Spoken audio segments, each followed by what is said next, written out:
It was the worst mass shooting in modern American history, and as the Virginia Tech campus remembers those who lost their lives, officials are still investigating what happened that day. Emergency alert systems and even background checks on new students are just some of the improvements being made to colleges as a direct result of this deadly rampage. WVU was the only university to send a student crew to cover the event. I recently had a chance to speak with a man who was on campus that day as he recalls hearing the news for the first time. Cho Sung-hui. He was a 23-year-old South Korean here in the U.S. as a resident alien.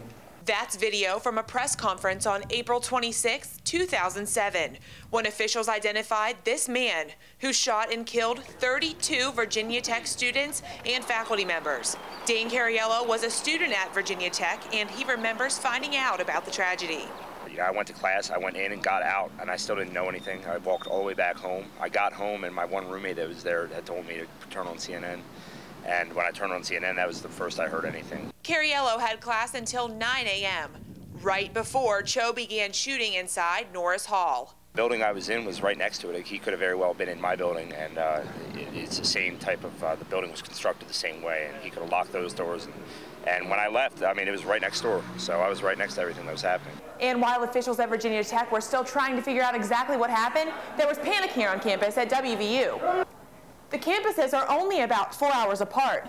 They both have about 30,000 students, and even scarier, the campus's layouts are very similar. And 5 years later, WVU News contacted the Vice President of Student Affairs at Virginia Tech, Dr. Edward Spencer.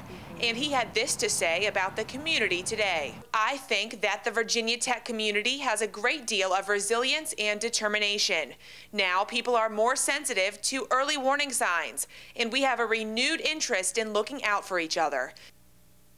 It was sheer panic at first, and later the next day, they had an event on campus, and it was just sad, just completely sadness. Nobody was very quiet, especially the next few days. They allowed us to go home early for summer. But the next few days, just complete silence. Cho killed himself in the same building he opened fire in. He had a history of violent behavior, and authorities believe he planned the shooting for months. Looking back on the events of that day, school and government officials are doing what they can to make sure campuses around America are safe.